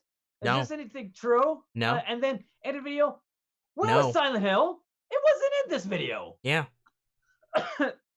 So you don't consume here. No, this is what I want. I was grinding my teeth yesterday that a recommendation came up, and I said I keep it squeaky clean by clicking on it saying, boom, not interested. Why? Not interested in this channel. And just get that shit away from me. Yeah. Top 10 reasons why the Doomslayer is really linked. Really? We're going to do this? This is going to help us? Okay, yeah, Breath of the Wild. He was a sarcophagus. Doomslayer's in a sarcophagus. I didn't watch the video. I just knew that myself. Yeah. That's just similarities of videos. Yeah. Well, a Doomslayer, yeah, he actually fought with sword and shield and then when he gets brought up in modern times, he has affinity for guns. Okay, we get it. It's not advancing our lives, guys. No, it's not. So, I'm sorry. I just hate and love YouTube because, like, YouTube, I put my stuff on there. It's free. They host it for free. That's a pretty good deal. It's a great platform there's people for out that. there who like it. There's people that like watch the stuff that I put out there. But Jesus Christ, the top 10 list just bothers me so much. The clickbait titles. Yeah. The baity thumbnails. The content that's paper thin. Right. And I almost had a panic attack when Yale was very young. Mother-in-law, again with the phone. By the way, we don't give Yale a phone. We feel that we're better in that we have a 65-inch television that she watches. All right, we're winning baseball. We don't hand her the phone.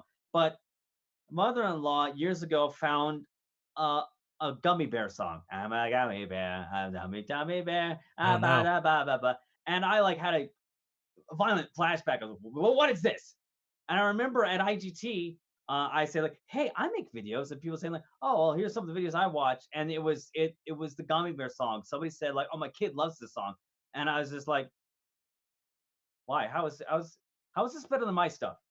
He's just saying the same thing over and over. Yeah. And I'm like, well, that's not about that. It's just, it's a distraction. Like, So jealousy. Yeah, I think I showed a darker side there. Dude. I'm not sorry. No, don't be. But the thing about it is because of just the explosive growth that over the last several years of YouTube, right? Like that there's so much of that content now. There's so much, like, I would say, back when you were like getting started on the platform, right? It was far and few between in terms of like that kind of throwaway content. YouTube back when it was 100 megabyte limit, upload limit. Pardon me, it was all Family Guy and Naruto clips. Yeah, I remember. It's just I remember that. There's a lot of Family Guy clips on here. Okay? Yeah, and Angry Video Game Nerds on YouTube. All right, that's good. I can watch them here. Yeah. I learned to be Angry Video Game Nerd in college, so I've been a long time watcher of his stuff. Not so much anymore because jealousy. But why? he's worked for that. But He deserves it. but It's I guess okay. the question is, and this is just me simply like being curious about like the Sure. jealousy factor. Like, why does you can do better? So, I The guess fact. Oh, go ahead. yeah, no, because you can do better. So why? I The guess fact that why I does it do matter? better and I don't get better view counts, Yeah, that's where the problem comes in. yeah, And I know, upload more often, have consistency. I mean, build an audience. sure. Don't take a year to make a video. This stuff is But known, yeah, but it's just like they should just magically come to my stuff because it's magical. You watch it. Hey, this guy, hey, he's gonna review Doom. Yeah, all right, yeah, check it out. He never reviewed Doom, did he? no, he did. But dude, like the thing is, and I don't want to be that guy to like say it, but Go ahead. honestly speaking, like you've got your audience, and I think you have your audience because every time you post, and correct me if I'm wrong, every time you put up a new video, dude, you get those people who are like, dude, I'm so glad Oh you're yeah, doing this still, or oh like, yeah. dude, is thank you, thank you, It's Storm, Thomas this is been great, watching since we.tv days, and I was just right? like, I think So that's good. I get, yeah, that's a better way of looking at it, rather I than. guess my perspective on the whole thing is like, Mhm. yeah, you got this content out there that's crap, which is completely fine, because I agree there's a lot of crap out there. And I've had that exact moment where I'm like, why is this why is all these people watching this guy? Like he's not even funny. Right, Right? right. But like I guess what I'm trying to say to you is that like take as much time to make the content, whether it's a year or more, Mhm. make the content, but and take this with a grain of salt. No matter how much more um you know piece of crap content is going to get in terms of views, subscribers, what have you, know that you have a audience and you have a Yeah, community behind and you, they're very faithful. and I'll they're say very that. faithful, To stick and around for these year long gaps, they're yeah. awesome. But bro, like none of it's hard because you see that, right? You click a video and you're like, oh man, how does this have 10,000 views? But like that actually, having taken the time away from streaming, was the perspective I gained. Was like Mhm. I got so focused on that stuff where I was like, Mhm. why am I not doing so great? And like, dude, you do great stuff. Oh, thanks. I wouldn't be talking to you about it today if I didn't think it wasn't great. Just gotta And calm down. just calm down. But seriously, man, and don't let that keep you from consuming the content you want to consume, but don't let that keep you from making the content that you make. And Okay, cuz God, I hope that should I you got. find the time, you don't wait a year to make another video. You know what I mean? Yeah. Well, yeah. I mean, then when you want to talk to your audience and say like, guys, this is what's happened in my life, and this is what Yeah. happened here, and pressures from a job. They Yeah. don't want to hear that. They don't need to know that stuff. Do they But though? Do they not? I mean, for you to say that as like, guys, this is what's been happening. Well, you don't know me as you guys on You YouTube. You don't don't know me as the guy who punches the clock. You know me as the guy who says like, all right, I'm gonna dress up as Batman, and then I'm gonna talk about on live instead of Batman. right? But Uh, is that what's wrong with that though? Right? Well, it's this actually goes back to OTB, um, where you'd make a skit and it would fall completely flat with the audience. What's that, yo? Oh, I'll catch you later. Oh, Yale wants a hug, so go ahead and come on camera, Do it. Yale. This is Yale. Hey Yale. Hug, hug, hug. Adorable. All right. Too much cuteness for the screen. Bye. Yeah, too much cuteness. Yeah. I'll just talk over her head there. This goes back to OTB, and you'd make a skit, and it would fall completely flat with the audience. Sure. I remember Okay, Yale. The lens is right up here. You're staring at the tripod. All right, Yale. Go with grandma. Go with grandma.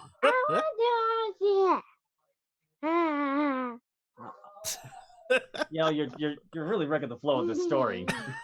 So it would fall flat. It fall completely flat. I remember Trent and Leaf made a skit. They called it Pricks, and it was just it was people walking by, and then they'd be insulting them as they walk by. It was kind of like a Jay and Silent Bob Yeah, setup yeah. where they were up against a wall. Yeah, I and then remember this. And nobody laughed when we played in the auditorium. Yeah. And Silence. You'd fall into this trap of like, well, they didn't get it. Are we still on stream? Yeah. No, we're good. They didn't get it. They didn't get it. Yeah, screw the audience. Sure. So he'd fall into this trap of, well, the audience doesn't understand, or the audience needs to understand something, but a problem comes about when like you're distracting from, well, it just wasn't funny. Perhaps maybe to them it just wasn't funny. So work harder. Find out what they do want to find is funny. Yeah. So at the same time, explaining to them like, well, I had pressure at my job for this stuff. It's just like, well, I mean, that's great and all. That's a reason, but it'd be really great if we could just, in place of you, instead of taking the time to say this is what happened and why I didn't do anything, use that time to make something. Yeah.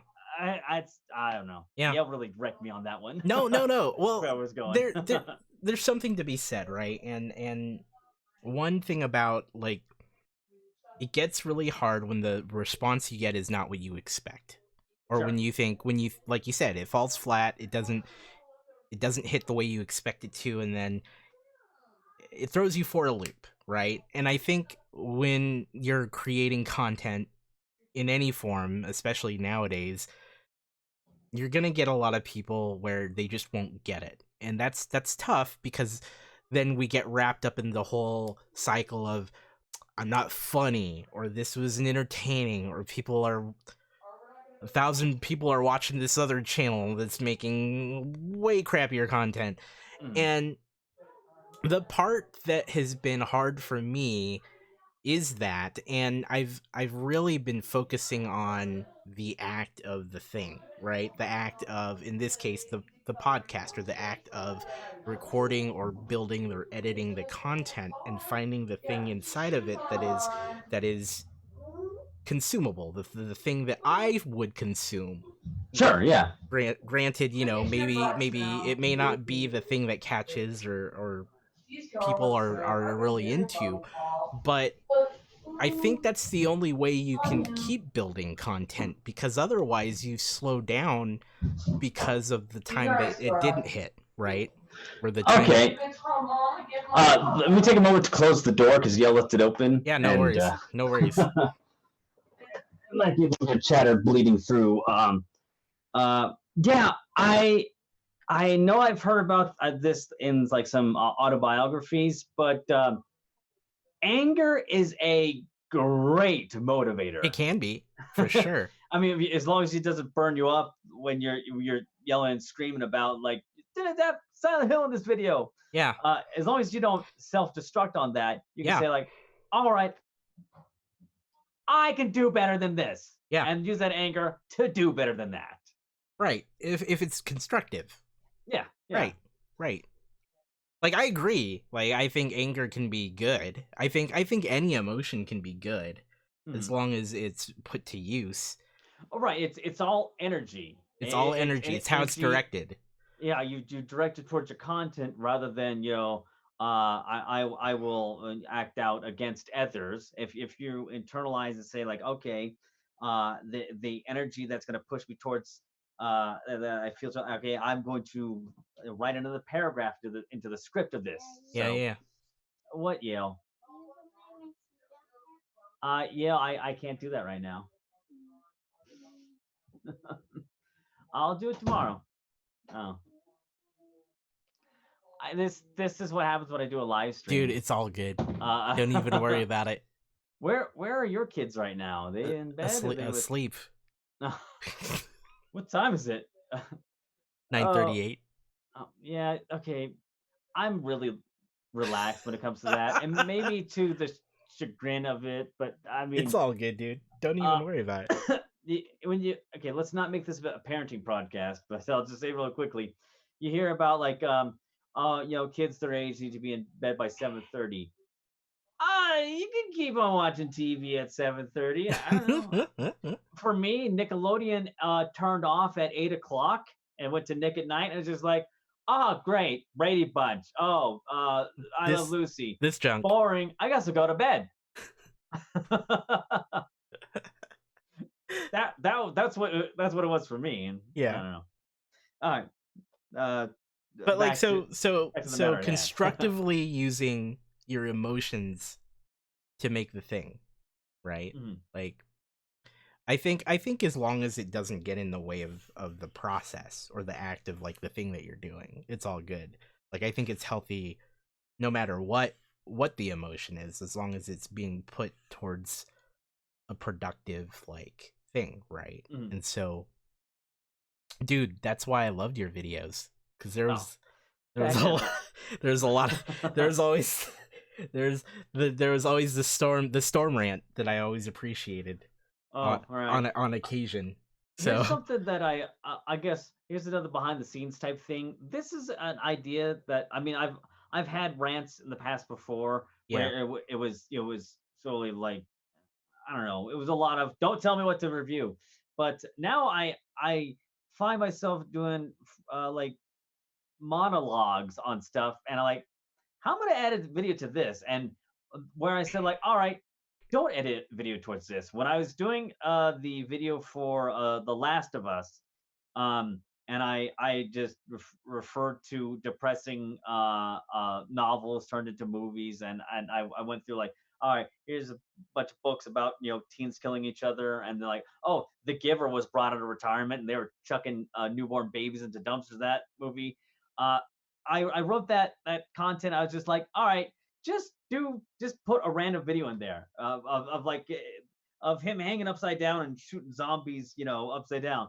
Because what I was saying there is like I have no connection to what I'm talking about right now. Let me just yeah, go off on a tangent here. yeah.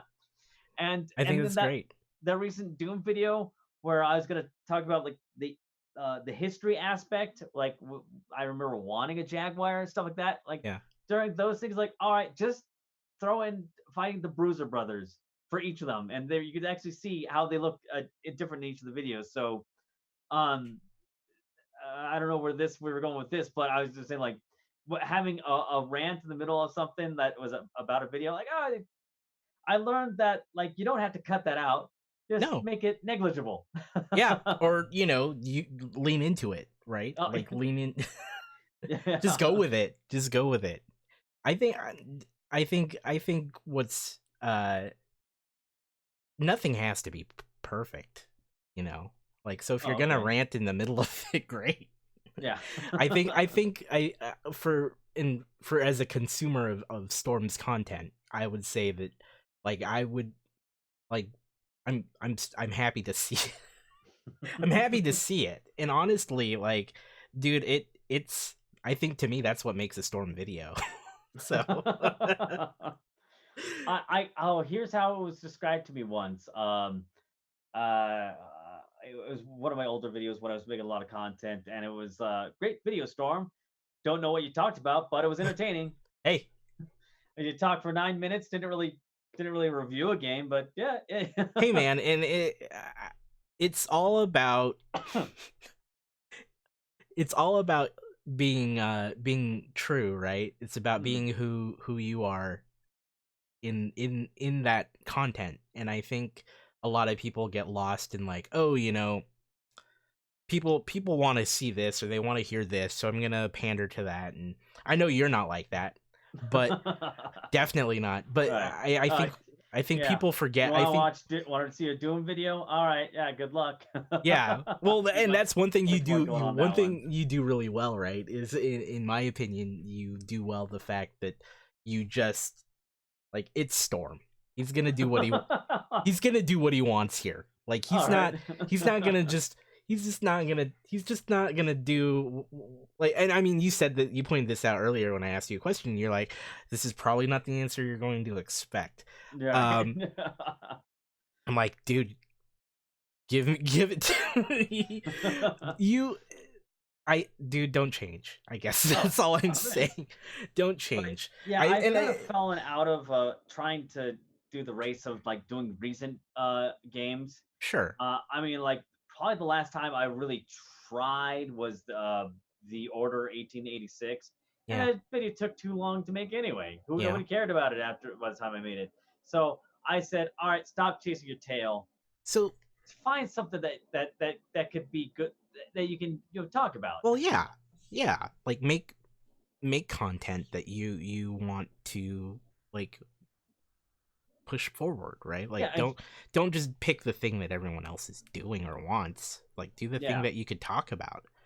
Somewhat shortly after that is when the rare replay came out, and I was like, oh, fertile ground, Yeah.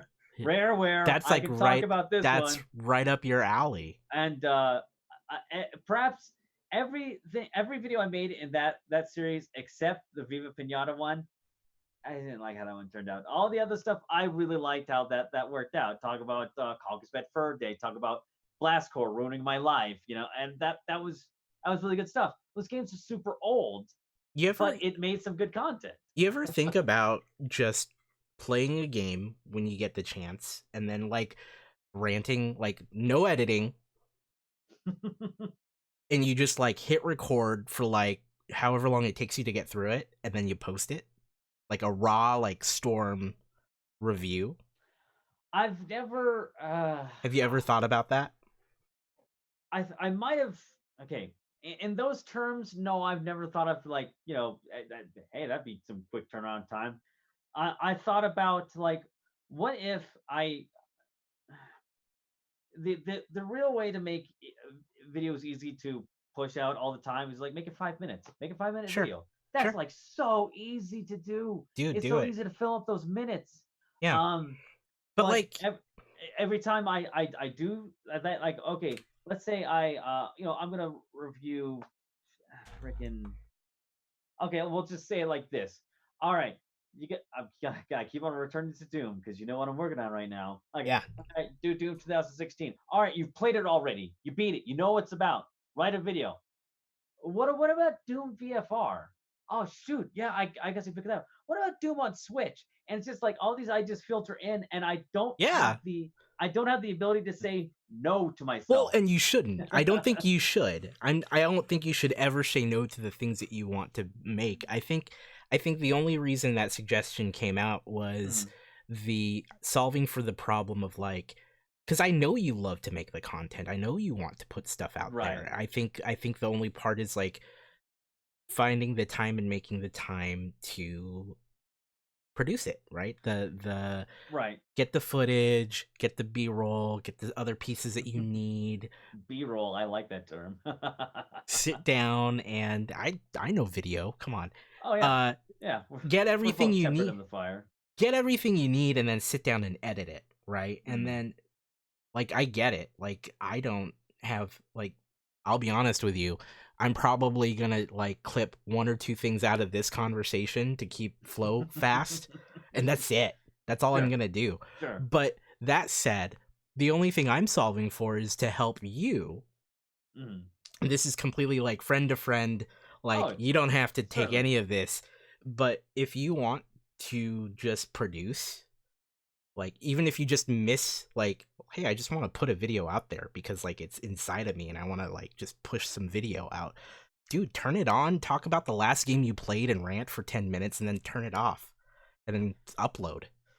Okay, And I'm I've not saying you should, and I'm not saying that's the way. I'm just saying that well, this it's this worth leads into trying. another thing. Uh, YouTube now has a feature called Stories, Yep. and I've seen that, and I Yep. talked about this with uh Charlie Cade, the gaming Brit. Yeah, I don't yeah. know if we said it on a live stream or whether we said it in the conversation before, but I saw that like I'm like, oh, I was finding an Opie and Anthony show on my phone here, and like, what's the stories thing? And I just see like circles and stories. Like, That's another feature, Yeah, whatever. And whatever. then, like, I don't know, I'm in good standing on my YouTube, and I Yeah, have enough minutes being watched of my stuff that I yeah, guess, like, I don't know, just automatically turned on for me. yeah, It's moved out of beta, and then it said like, here's what you can do with stories: is you can talk.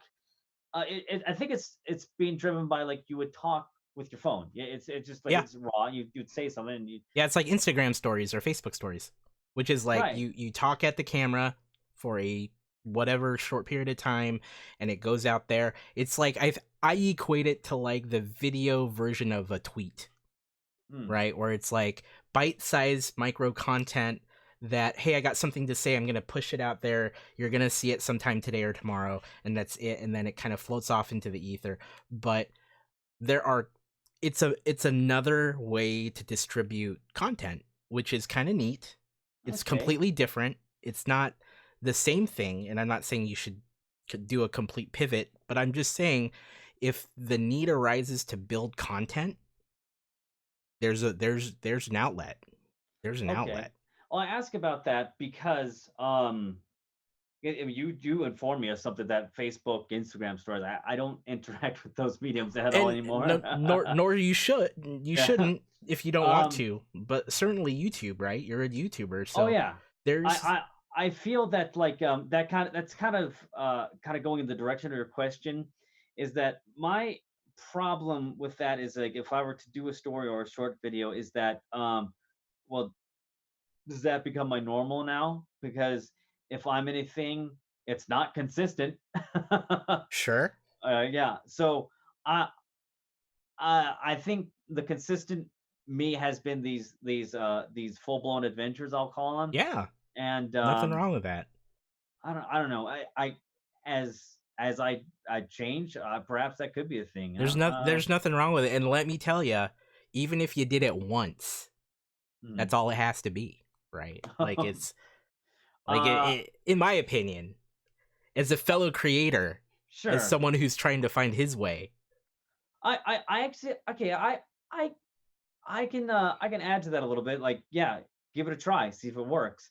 Yeah, Because a friend and I, Jeff. Well, Jeff went to IT. He was a software guy. I don't know if you ever met him, but Jeff Shaw.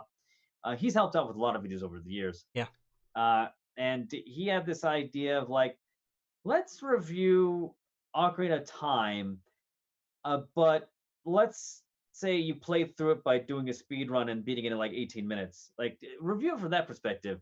And I yeah. was like, all right, Jeff, let's give it a try. And I forget what I call it. I think it's like Storm's Not Really Adventure with Ocarina Kind of Time. kind of adventure.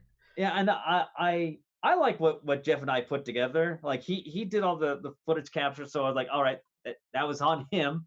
And Yeah. then we both kind of collaborated, and I took some notes. Then I wrote it up, and I thought it turned out really funny. But people were like really confused. Like, Yeah. what are you doing? Why are you And speed running? and you know what though? That's okay.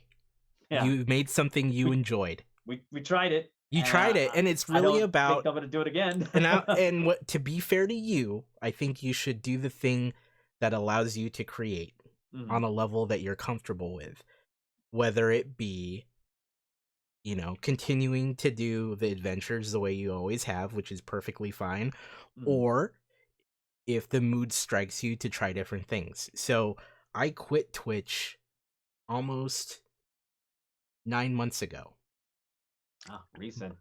mostly out of interest of my own health, Ah, and because I wasn't getting enough sleep, I was gaining a lot of weight. I've talked about this already on here, but like I was not in a spot that was like I don't feel like a good version of Amore. I'm mhm. tired, I'm stressed out, I'm cranky, I'm a lot fatter, which that's okay, I guess. Well, you actually look pretty good right now. Well, let me I'm tell looking you at the you. story. Let me tell you the story. Oh, go ahead.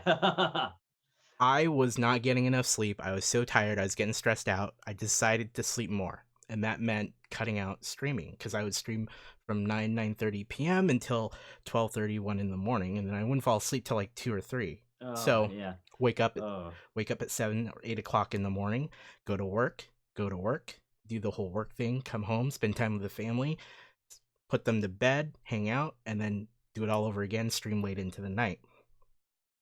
Did that for 2 years. I was 20 some pounds heavier. And Mm. so I decided that I couldn't do it anymore. And so, you know, I said, you know what? I'm going to cut streaming. Hate to do it. It's a passion of mine, but there's no room. There's no room right now. So stopped doing that. Started getting like 7, 8 hours of sleep. Started working out in the morning. Joined a gym. Got a personal trainer. Started going to therapy so I can learn how to Oh wow. prioritize the things that mattered to me. Yeah. And it's 9 months later. I'm 20 pounds lighter. Still working out every once, twice a week at least. And I said I still need to make content, Okay. right? Yeah. So for me, that's like, oh, well, streaming's still the thing I want to do. Do I have time? When I can. I've streamed maybe 3 or 4 times since. Mm. It's been hard. I still want to get back to it. I want to get on a regular schedule. Fine. But what I did in that downtime was I started this. Mm. But I did it in ways I called that a false start, in that I interviewed fellow streamers, friends in the Twitch space, did a lot of what we're doing now until I figured out this format, which is just have a phone call with an old friend, don't make a big deal out of it. It used to be Sure. far more formal. I have several videos of more formal conversations with other Twitch streamers, affiliates, partners, trying to figure out what content was. So I never stopped making content. And Yeah. I was trying to figure out a way to still have a healthy life, the things that matter to me, make that the priority, while prioritizing the other thing, which is content creation. So Sure. here we are. Yeah. So Yeah. so you know, just think about it. Think about what would make you happy as a creator. If it's continuing to do the things that you're doing, Sure. great. And now I'll say it now. You look great. Thank you. Do I? I can't tell. I Well, really can't. I tell people all the time I don't even know anymore. well, when you look at like videos, or not video, but just old photos, and Yeah. then you say, "God damn!" Like Yeah. what Yeah. happened? No, Yeah. I think you look like you did in college. I mean, Thank you. we'll both admit to less hair. All right, Oh yeah. we will say That's that still a pain. That's still a pain point for me. we both are losing a bit of hair. Yeah. But But yeah, yeah, dude. Just I'm I'm all about, and the whole message of this, the whole message of what we're doing here and why I'm doing this is for yeah, me to talk to fellow creators in whatever capacity they are. Whether it's a YouTuber, my good friend Anthony, musician. I have mhm. a friend who is doing a lot of charity work. She's my next one in terms Oh, of sitting down nice. talking to her. She creates content around the charity that she works with and for. Like, it's really about what's important and how can you be a creator, and how I can maybe learn from you and maybe teach you something too. And so that's my soapbox, but really it's like, bro, I love your content and I think you should make more of it. So Oh, I'm going to be biased and say maybe you should find a way to do that, whether it's continuing to do adventures or trying weird micro content until you find something you like. okay. So that's Uh, just Step me. one, Sarah, get out. Oh man. But I don't want to take up too much more of your time. I guess my thing is, do you have any okay, like here's two things. So you're working on a Doom video. Oh, have I mentioned that yet? Is there Yeah. anything else you're doing? Anything else you're working on? Well, as I've said many times in here, like I get these ideas. I'm an idea Dude, man. I get these dude. ideas. Do you write them Um, down? uh, Do, do what's you been going list on it? is Link's Awakening came out on Switch, Hell yeah. and Sarah and I have already beat it. Great. But there's a story behind that.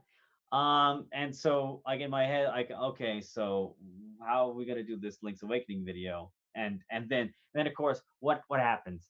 Like, oh, well, I'm talking about that. I could just glob this on. I never talked Mhm. about Breath of the Wild, and Mhm. uh, and then and then beyond that, I was like, well, I got to talk about Doom 2 because that's the entire idea here. Is I got to get to Doom 2 because we're getting to Doom 2016 2, Yeah. known as Doom Eternal. So um, what is going on is I'm always as I'm grueling through a current video, I'm thinking about, oh, it's gonna be so gonna be bomb. I'm gonna get to the next one, and that one's gonna be great. I gotta sludge through this swamp right now. Yeah. So yeah, when it comes to like I don't have any live streams planned. I haven't done that in a long time because it just Sure. that wasn't working. But yeah, and then it's just thinking about like, all right, what's next? What's gonna come after this? And then I'll get to that next video and I'll be scrolling through that one. Like, oh, God, I just want to talk about Doom Eternal. I just want to talk about Doom Why Eternal. don't you just talk about Doom Eternal? Because I'll tell you this much. There's another thing I hate is when like, hey, let's review a trailer. No, don't. It doesn't matter. It's a trailer. Every review short film. I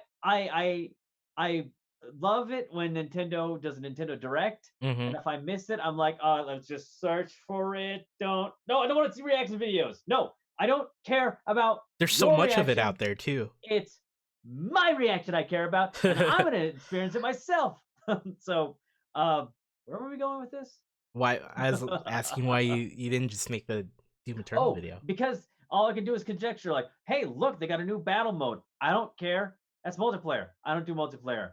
Were they fighting angels in this one? I don't know. Hey, let's ask a bunch of questions that can't be answered right now, and you can't answer it either. I rather it being a content that has basis. No, I get you. I get Yeah. you completely. Yeah. So Doom Eternal, I'm very excited. So you for. got Doom content coming. You got Yeah. some Link. There's a lot of Doom content coming, and for the There's people some who Link. asked why I didn't review Doom 64, well, there's an answer in that one. I know if like 2 3 people vocalized in comments or on Discord of like, man, he's talked about Doom 64 a bunch, but never actually reviewed it yet. So we got some answers for you on the way. I'm excited. Yeah, it's an exciting time because you know that Doom video that I just did. Yeah. I wrote that video 3 years ago. Damn, I dude. scripted it 3 years ago, Damn. and I was just sitting on it until I could get through this Dude. dumb series. Get it out there. Get that out there. Okay, so go ahead. What's funny is like that script sort of it had time to bake. Yeah. As in like, oh, I wrote it and then I revisit it and I can actually like add to it. Like whereas look at the video, the back of those the boxes for all of them because I owned all the boxes somehow through eBay. I got them all. Yeah. And I was starting to pick it apart. That wasn't the original thing. That's just something that came out. So I won't say that you'll always benefit, have a net gain by having something sit, but I felt that one grew. That one was all right. Good. Yeah. Oh man. So Yes. Oh. we got the Storm Stories. We got the Storm Story. We talked about making videos. Mm-hmm. Some motivation there. What any final thoughts do you have? What do you got as we wrap it up? Oh, I'm never good with wrapping up this stuff. Well, most of all, thank you for letting me come on here. Let me. You're always welcome. Show a darker side of myself as I explode. It's all good. And thank you for the suggestions. Of course. Younger me would have been like, "Hey, enough of your suggestions. You don't talk to me. Enough I do what I do." Hey, yeah, no, that's also a storm. Having some suggestions, you know, yeah, something could happen from it. I could walk away like, hey, got an idea. If nothing happens from it, great. All I wanted to do was, as both your friend and as a consumer of your YouTube content, I was gonna use the time to tell you, as because it struck me as we've been discussing things that there might be another way, but who knows? Right. Who knows? Thank you so much, man. It was so great catching up with you. We should definitely do this again. Sure. When we catch up after your next video in a year. Yep. Enough time have passed. Like, that Doom video is coming. Yeah, it's coming, man. That's why I stopped saying release dates. Like, it'd be next. Yeah, but be done by next. Not even gonna jinx myself by by making an example. I believe Yeah. in you. I believe in you. I stopped saying release dates for my stuff when it will be done because it always goes past it. That's probably the best thing. I haven't commented on my own release like timeline for things. So we're Mhm. going to leave it there too. Sure. Thank you, Storm. It's Oh, been a God. pleasure, Right back at you. and we'll talk to you soon. All right. Get you later.